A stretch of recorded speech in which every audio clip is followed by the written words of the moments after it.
There's a top 20 rated neighborhood in the Houston metro that not many people know about, especially those that are relocating here. And it could be the perfect place for you. In this video, I'm gonna give you the good, the bad, the ugly, everything you need to know about this secret, super secret little neighborhood. So stay tuned. Hi, my name is Aaron, and every week I'm helping buyers relocate to and throughout the greater city of Houston and the surrounding suburbs. So if you need to know anything about where to eat, sleep, live, play, hit me up morning, noon, or night.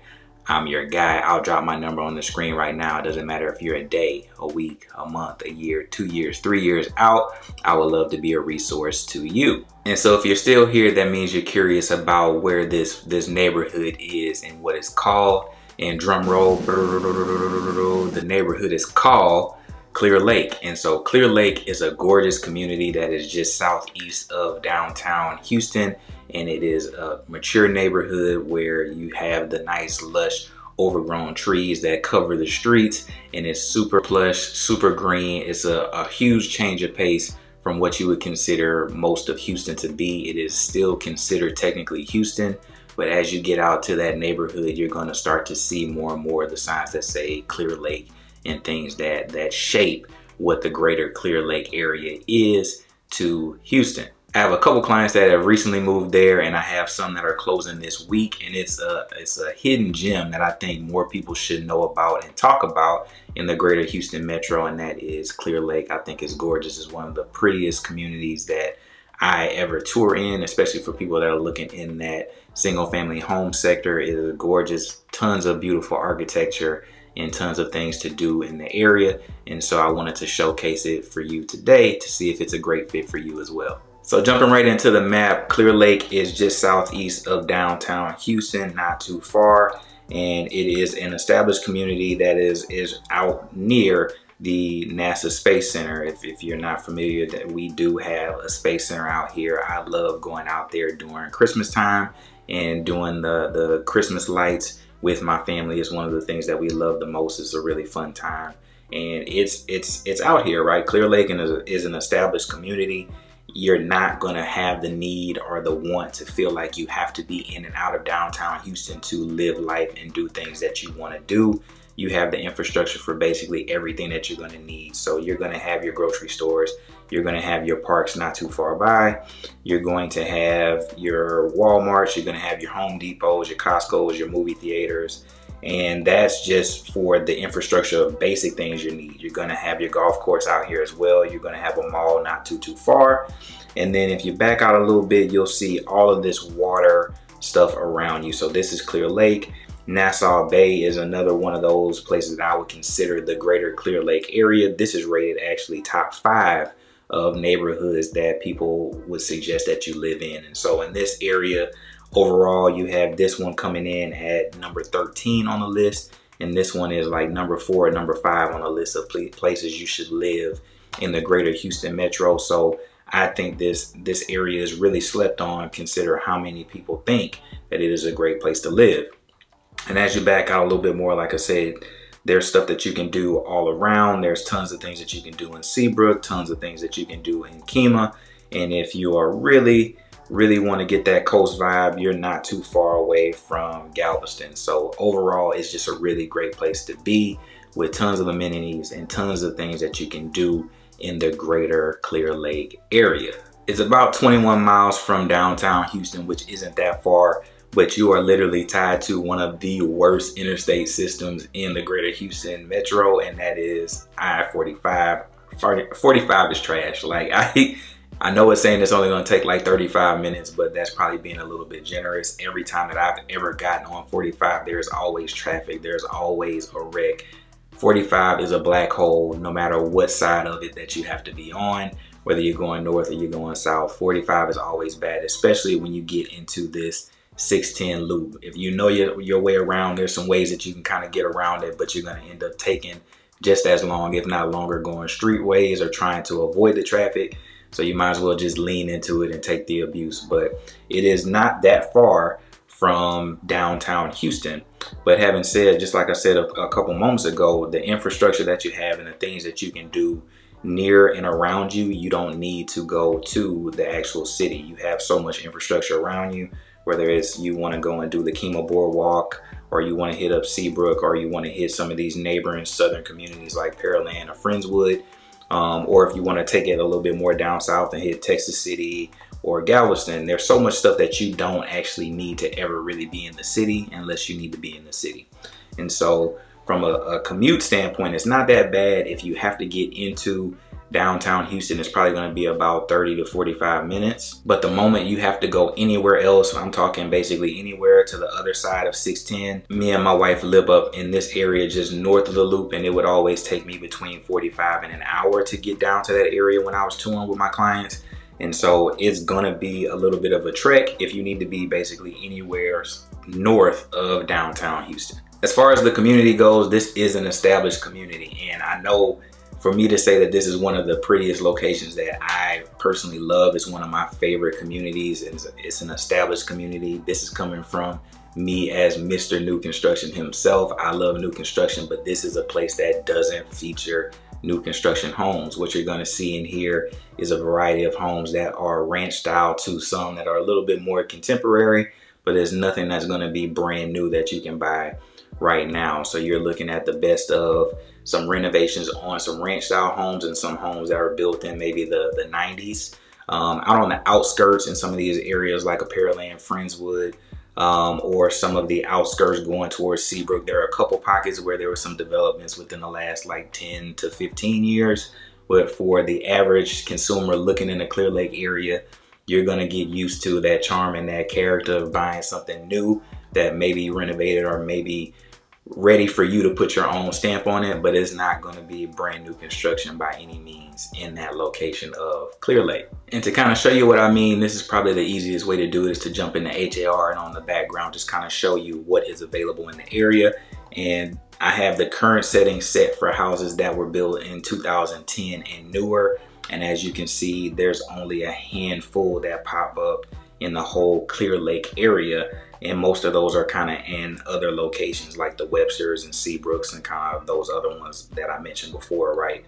In this area, there just isn't that much development. Everything is going to be a little bit older, but that's not necessarily a bad thing, because you can get a huge variety of different style homes while being in this area and having an older home. You can get what is ranch style homes. You can also get up to some what I would consider mega mansions that are over $1 million, and you can also get some more contemporary, what I would consider suburb houses like a Katy, like a Woodlands, like a Cypress. You can get some of these huge 2,000 to 4,000 square foot homes that kind of go against the grain of that mid-century modern feel that most of the homes are in the area. So you can get a huge variety of homes in the area, and you don't necessarily have to break the bank to do it. So for example, you could get a house that I would consider looks more like it should be in a Katy or a Cypress or a Humble more than it does in the Clear Lake area, but you can get this style of home that is move-in ready. Now, whether or not it's your style or up to your taste of what you would want to say finish-wise is your home, but for all intents and purposes, this is a move-in ready home that you can get for about $450,000 in the greater Clear Lake area. And if you want to splurge a little bit, you can go and move into that ultra luxury and get into something that is $1 million home like this one. Now, this one was built in the 90s, so it is by no stretch of the imagination a new home, but it would be considered fairly new for the greater Clear Lake area. But this is a whole different vibe and a whole different feel, more contemporary compared to what we just saw in the greater Clear Lake area. And you have the ability to have this and have this lifestyle and this look in Clear Lake if you so chose to have it that way. And so, like I said, huge variety just from the swing of those two. There's still probably the biggest sector of houses that are going to be in this market is that mid-century modern kind of look. If I can find one of those real quick, we'll hop in and I'll show you exactly what I mean. But the vast majority of the houses that you're going to see are going to be these houses that are 1980s and older, and they're going to have this kind of mid-century modern, kind of almost fortressy sort of feel. And so if you can see here, these have the nice high roof, so there's a high potential that you're going to have some nice vaulted ceilings or some of those features that you wouldn't get in most contemporary homes these days. And so this is probably going to be the look that many of the houses that you are going to be touring under about $450,000 are going to look like in the greater Clear Lake area. But if you want charm, if you want something that looks nice and is going to shine up well and has great bones, the Clear Lake area is definitely going to be a great fit for you, because you're going to have a plethora of options that fit the different style of lifestyle that you're going to want to have depending on what your budget is. If you want something that has a little charm and a little character, you're going to be able to get a ton of that out in Clear Lake. So who do I think this location is perfect for? I think it's probably better for more people than they would actually think. But the two types of people that basically reach out to me the most for this community tend to be people that are moving from the Northeast or somewhere that is super cold, and they're looking for a little bit more of a coastal change. They're looking for being closer to the water and a little bit better temperature year round. And the second type is for families that want to be tied to a good school but plan on being in the Galveston area or traveling a little bit more south towards the coast more times than not. So there's a ton of things to do. Like I said, there's NASA in the area. There's a lot of parks as well as trails and things. And not to mention just your overall community likely will have your own pools and your own tennis courts and things and amenities that you can enjoy within those neighborhoods as well. To also be added that it is very green. It has tons of mature trees and is in a super great location if you plan on being to the south.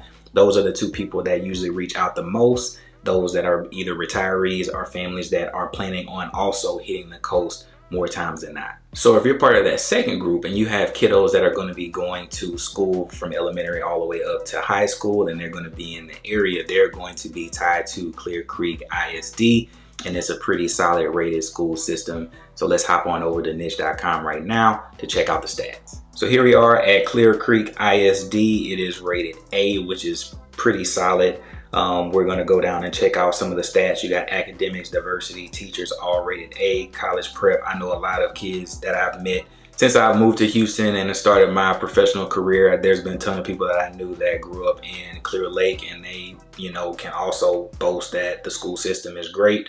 And so I definitely would say that is, in my experiences with people from the Clear Lake area, they have been super intelligent, super well-spoken, super solid people. And so I think that you are definitely going to be putting your child up for success if you are to put them in the school system in the greater Clear Lake area. So looking at the map, this is basically all of the Clear Lake, Nassau Bay kind of area. So as you can see, this is basically all A's and 1 B plus surrounding it right now, right? And so you're definitely going to be in good hands. Let's jump on down and check out the actual diversity. For diversity, it has it rated as an A, but I would definitely say there are definitely more diverse communities that surround the greater city of Houston than this one, but you do have different breakouts of everyone, so your child likely would not feel like the only one of anything, no matter what school you decided to put them in. The next thing that we got to talk about right now are the floodplains. Like what's up with flooding? That's the elephant in the room. Anytime someone is moving to an area here, they want to know how Harvey impacted it.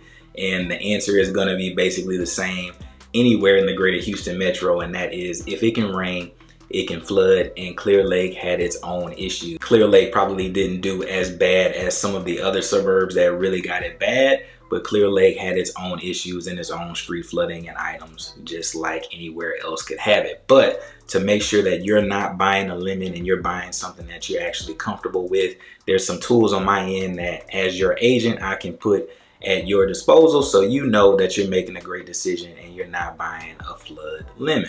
And the first thing that we check out on our end is the flood map. And so one of the things that came out of Harvey was the push to have this kind of a tool on the real estate side that we can go to and send our clients to give them peace of mind. As you can see, that the overall Clear Lake area is mostly X zone. That's this burnt orange reddish kind of tint. And that means that you would not technically be required to have flood insurance. But if you're one of my clients, you already know I'm going to tell you until the cows come home, get flood insurance no matter where you are, because you would rather have it and not use it than need it and not have it, right? And so it's going to depend on where you are. There are some locations in the greater Clear Lake area that are at a higher risk, and depending on where you live, you may be required to have flood insurance. But as you can see, a large area of it is actually X zone. And so depending on where you are, if this was the house that you were looking at, you would be close to some zones, but you wouldn't technically be in some zones and be required to have flood insurance. But we're going to take it one step further and look at some other docs that can put you at a peace of mind about the house that you're about to buy. And the next doc that we're going to check out is the seller's disclosure. This is basically the doc where the homeowner or the current owner of the home tells us everything that we need to know, all the repairs, all the things that they've ever done, any issues that they have or currently have with the house. This is where they do it. And on here, it looks like they have not had any issues with any flooding. They're telling you that they're not in a floodplain to their knowledge. And probably the most important question that we need to see and make sure it's still a no is that have they had any FEMA claims or any insurance claims due to flooding or issues with the house? On this one, they said no. And so that's probably a good indication that we don't have any flood issues. As your agent, I tend to take this another step further, and I make sure that I go and look at houses that have recently sold in a nearby community, because sometimes the seller hides the truth a little bit, and there's a potential, and it's not always 100%. It literally is a house by house basis. But if there's a neighbor that did report that their house flooded, 9 times out of 10, you may have had some flood issues on the house that we're potentially looking to buy as well. So it's always good to kind of check out the entire area to make sure that we're painting a really good picture of what the flood situation is in Clear Lake or any place that you plan on buying. But my goal is to make sure that you're comfortable with wherever you're deciding to buy, and make sure that you have all of the information so you can make an informed decision on what's best for you. And the last thing that we need to touch on are the taxes. The tax trends are kind of going to follow a similar pattern to where this is a mostly established community where everything is basically older than 2010. And so for most of these communities, the tax rate is going to be in a moderate 2.4 to 2.6 range. That's higher than your average Harris County. Like right now, me and my wife pay like 2.2, 2.3 for our tax rate. We don't have the amenities. We don't have as many parks. We don't have the walking trails and lakes and all these other things around us. So we're basically paying for the stuff that we get in our area. Down there, it's a little bit prettier. You have a little bit more maintenance. It's just a little bit nicer. So you can expect to pay a little bit more of a premium for your taxes, but it is nowhere near what you would be paying for a brand new construction in some of the neighboring communities out there by you in Clear Lake. And to show you what I mean, we can use one of the same ones we used earlier as an example. This house was built in the 70s, and the tax rate for this home right now is nearly 2.6. And so that's going to be about the going average for many of the communities out in that area, because everything is already established.